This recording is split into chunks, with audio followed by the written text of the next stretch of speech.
At some point, and for most men watching this, there were probably several such points, you received a message about what kind of man to be. It might have come from your father, or from the absence of your father. It might have come from the men around you growing up, from sport, from the particular unspoken culture of the environments you moved through. It was rarely delivered as a speech.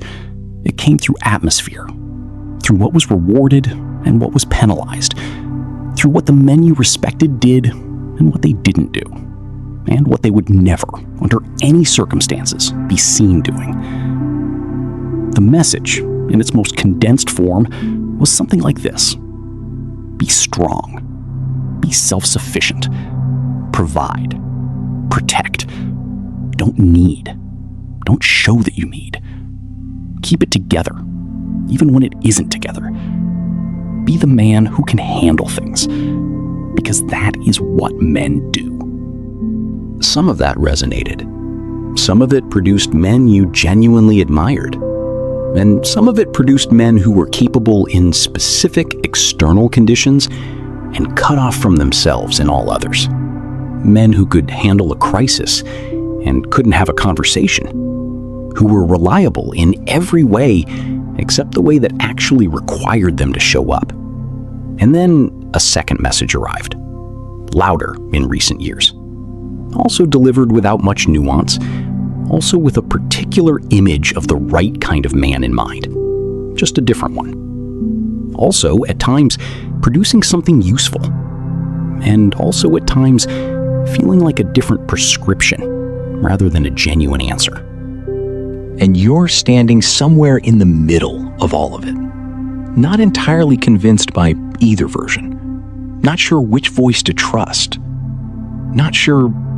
And this is the honest admission that most men in this position avoid making, what you actually think about who you should be.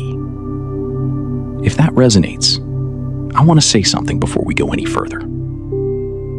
The uncertainty is not a failure. It is the beginning of the only work that actually produces something lasting. The confusion most men feel about masculinity today is real. It is not self-indulgence, not a problem unique to a generation that thinks too much about itself. It is a genuine cultural moment. A moment in which the maps that were used for a very long time have stopped working, and the new maps are still being drawn. This episode is not going to draw the new map. Not because the question doesn't matter, it matters enormously, but because the premise of a map, a single externally provided answer to the question of who to be, is exactly the premise that has been failing men, in both directions, for a long time. The old map was externally provided. The new map is externally provided. And the thing both maps have in common, the thing that makes them insufficient, regardless of their content, is that they are coming from outside. They are telling you who to be. And the work of building a genuine identity cannot be done by following instructions. It can only be done through the specific, personal, sometimes uncomfortable process of figuring out not what culture says a man should be, but what you, having thought about it honestly, actually want to stand for. That process has a name in psychology. It has been studied extensively, and it begins with understanding that where you are right now, the uncertainty, the questioning, the sense of being between maps, is not a problem to be solved as quickly as possible. It is the necessary and valuable middle ground. Let's be honest about both sides of this. The traditional model of masculinity, the one that emphasized strength, self-sufficiency, provision, and emotional stoicism, offered real things. It offered structure, a clear set of expectations about what a man was supposed to do and how he was supposed to be. This clarity, whatever its costs, was genuinely useful. A man who knew his role who had a clear sense of what was required of him and what it meant to do it well, had a form of identity that required relatively little interior excavation to maintain. It offered a sense of contribution. The man who provided for his family, who built things, who kept things together. That man had a legible way of knowing he was doing something that mattered. His value was visible in external outcomes. And it offered, in many cases, genuine virtue. The emphasis on reliability, on keeping one's word, on showing up regardless of how one felt. These are not values to be discarded. They are qualities worth having.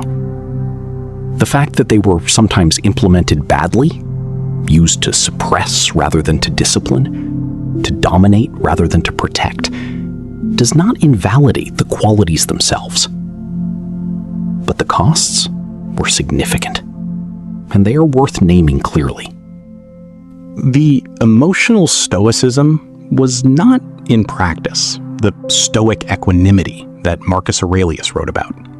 It was suppression, the systematic non-processing of emotions that did not simply disappear, but manifested in other forms. In physical illness, in the particular brittleness of men who appeared strong until something unmappable arrived, and they had no tools for it. In the marriages that were functional partnerships with no genuine intimacy. In the fathers who were present and unreachable. The self-sufficiency was not self-mastery.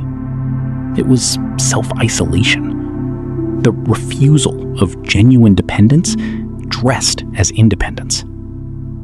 The man who never needed anyone was not strong in the way he appeared. He was simply alone, in a way that the culture called strength. And the emphasis on external role at the expense of interior development produced men who knew how to do things and did not know who they were when the doing stopped. Many of the men watching this episode were raised by those men. They learned from them, loved them, and could see with a clarity their fathers may not have had what the model had cost.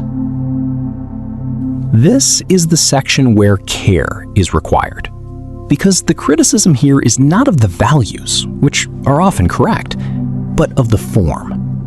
The cultural shift of the past several decades has raised genuinely important questions. The emphasis on emotional availability, on the costs of emotional suppression, on the importance of vulnerability in genuine connection. These are not trivial. This channel has addressed many of them directly because they matter. But somewhere in the cultural conversation, the raising of important questions got converted into a new prescription, a new version of the wrong kind of man, a new set of attributes to perform, a new social approval to seek, and a new social disapproval to avoid. And a prescription is a prescription, regardless of its content. The man who is emotionally available, because it is now the socially approved form of masculinity, has not achieved anything more interior than the man who was stoic, because stoicism was the socially approved form of masculinity. He has changed the performance. He has not changed the fundamental relationship to the question. Both men are looking outside for the answer to an inside question. Both men are building identity by compliance rather than by choice. And the man who builds his identity by compliance in any direction has not done the actual work. He has found a new map and followed it. When the map changes again, he will be lost again. The genuine alternative to the old prescription is not a new prescription. It is something more demanding and more lasting. It is the interior work of deciding, not what culture says a man should be, but what you having reflected carefully, actually want to be.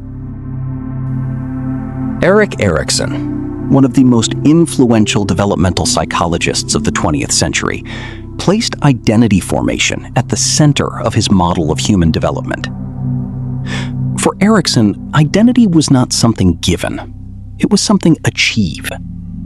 The movement from an adopted identity, received from family, culture, religion, peer group, without examination, to an achieved identity, arrived at through genuine reflection and deliberate choice, was one of the central psychological tasks of early adulthood. James Marcia, building on Erikson's work, described 4 identity statuses, 4 different positions a person can occupy in relation to this task. Identity diffusion is the state of neither exploring nor committing. The man in diffusion has no stable sense of who he is and is not actively trying to find out. He's drifting, responsive to whatever immediate context he is in. Identity foreclosure is the state of commitment without exploration. The man in foreclosure has a stable identity, but it is not one he chose. It is one he adopted, often from parents or religion or culture or the particular masculine model he was raised in. He knows who he is, in the sense of being able to articulate his values and his role, but he has never seriously examined them. He has never asked whether he would choose them if he started from the beginning.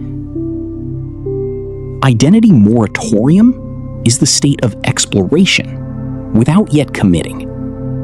The man in moratorium is actively questioning, trying on different frameworks, examining what he was given, not yet sure what he would replace it with. This is uncomfortable. It can look like indecision or instability. It is, in Marcia's framework, the necessary precondition to the 4th status. Identity achievement is the state of commitment after genuine exploration. The man in achievement has done the interior work, has examined what he was given, has questioned it seriously, has arrived through that process at a set of values and a sense of self that is genuinely chosen rather than inherited. He can be moved by new information. He is not rigid, but he has a foundation. It is his own. This deserves its own section because it is the part most men in cultural confusion need to hear. The moratorium, the period of genuine uncertainty, of questioning the received maps, of not yet knowing what to build in their place, is not a failure. It is not a sign of confusion that needs to be resolved as quickly as possible by adopting the nearest available framework. It is the necessary and valuable phase of genuine identity development. A man who moves too quickly through the moratorium, who finds the uncertainty so uncomfortable that he seizes the first available answer to end it, risks landing in a new foreclosure rather than a genuine achievement. He has exchanged one set of inherited values for another without doing the genuine interior work of choosing. The discomfort of the moratorium is real. The lack of a clear answer is genuinely uncomfortable for men who have been raised in frameworks that reward certainty and performance. But the discomfort is not evidence that something is wrong. It is evidence that the question is being taken seriously. The man who is willing to sit in genuine uncertainty, who does not rush to the next available map, but instead takes the time to examine what he actually values, what he actually wants to stand for, what kind of man he would choose to be if the choice were truly his, is doing something rare and genuinely difficult. And what he builds from that process is something no externally provided identity can match. It is his. Not borrowed from a culture or inherited from a father or adopted in reaction to one or the other. Chosen. from the inside. Marcus Aurelius was the most powerful man in the world. Emperor of Rome at its height, commander of armies, arbiter of millions of lives. A man whose public identity, the role he occupied, the authority he carried, the image he was required to project, was more comprehensively defined than almost any identity in history. And in his private journals, the Meditations, written for no audience and published only after his death, he wrote, with striking consistency, about one question. Not, what have I accomplished? Not, how am I regarded? Not, what does my position require? But, what kind of man am I becoming? Marcus returned to this question night after night, in the most private form of writing available to him. Notes to himself, reminders, challenges, the ongoing internal dialogue of a man who was governing the known world, while simultaneously trying to govern himself.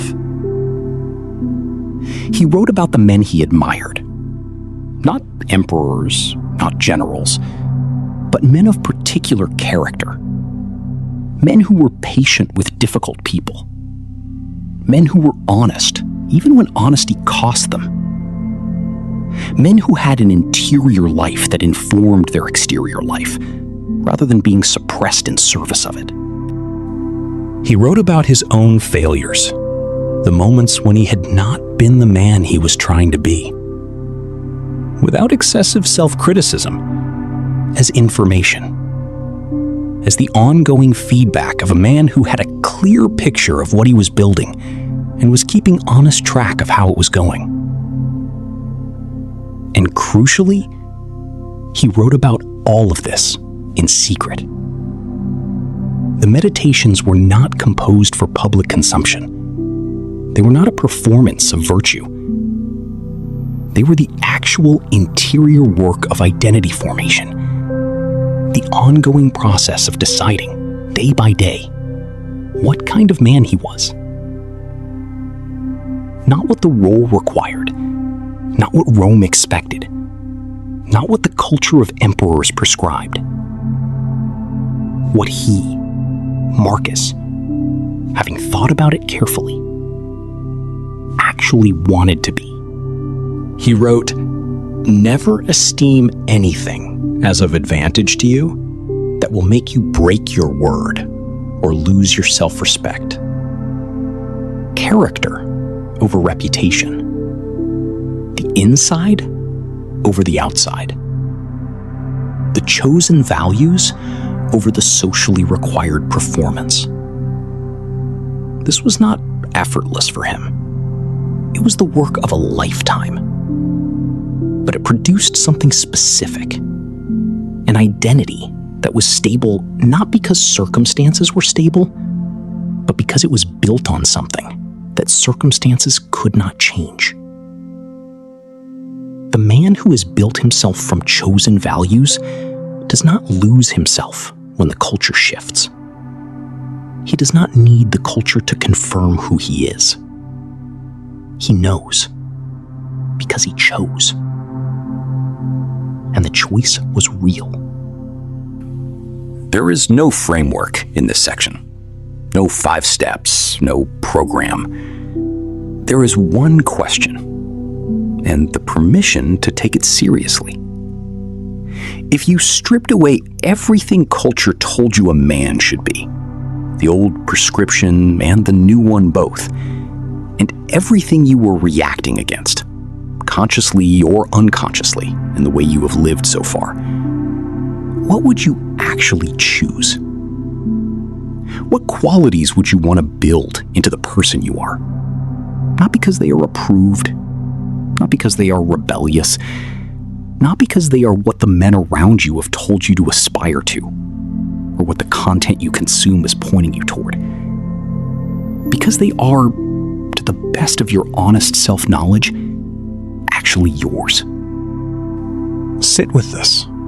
Not for 20 minutes. Over time. Over weeks, if that is what it takes.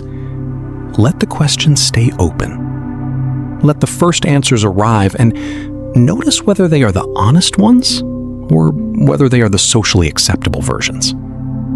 Press gently. The man who has been shaped primarily by external expectations often needs time to hear what was underneath them. A journal helps, not as a productivity tool, but as the space in which the interior conversation can happen. The act of writing forces a specificity that vague internal reflection often avoids. And then, choose. Not finally, not irreversibly, but deliberately. Commit to a provisional version of who you are trying to become. Name the qualities. Name the values. Name the kind of man you would be proud to be looking back on, regardless of what was culturally fashionable in the years you were building him. This is the beginning of identity achievement. Not arriving, beginning. Because identity is not constructed once. It is constructed in daily choices, in small acts of consistency between who you say you are and what you actually do. In the ongoing work of being the same person on the outside that you are trying to build on the inside. Marcus Aurelius did this work for decades, in his most private moments, as the most powerful man in the world. He never finished. He kept going. That is the work. Come back to where we started. The two sets of instructions. The gap between them. The particular disorientation of a man who has seen the costs of both and is not sure what to build in their place. I want to say one more time. That disorientation is the beginning. The man who is confused by contradictory cultural messages about masculinity is not failing. He is, for possibly the first time, resisting the automatic answer. He is in the moratorium, the uncomfortable, necessary, genuinely valuable space between the inherited identity and the achieved one. Erikson identified this as the central developmental task of early adulthood. Marcia described what it looks like to do it well. And Marcus Aurelius demonstrated, in the most private terms available to him, that the question never fully resolves, that the work of building yourself is ongoing, decade by decade, choice by choice. The answer to what does it mean to be a man today is not a cultural answer. It never was. Culture offers frameworks, some more useful than others, some pointing toward real virtues, some rationalizing real costs. But no framework, adopted wholesale, can substitute for the interior work of deciding what you actually stand for. That work is yours alone. No culture can do it for you. No content creator, no philosopher, no father, no movement can hand you the answer. They can offer material. They can point toward questions worth asking. This channel tries to do exactly that. But the answer, your answer, is built by you. From your own honest examination of who you are, what you have inherited, what you have decided to keep, what you have decided to change, and what you, having thought about it seriously, would actually choose to be. That man, the one built from chosen values rather than received instruction, is the only kind of man who knows, without needing the culture to confirm it, what he stands for. Build him.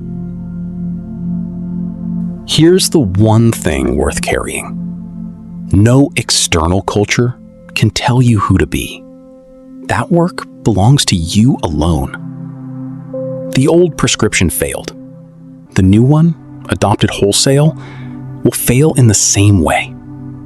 Not because the values in it are wrong. Some of them are right, but because compliance is not construction. A man built from instruction is a man built on someone else's blueprint. You have a blueprint to draw. Not from scratch. The material around you is useful. The men worth admiring, the philosophy worth studying, the psychology worth understanding. Take what is true. Then make the choice. Not what culture says a man should be. What you, having thought about it honestly, would choose. I'll see you in the next one.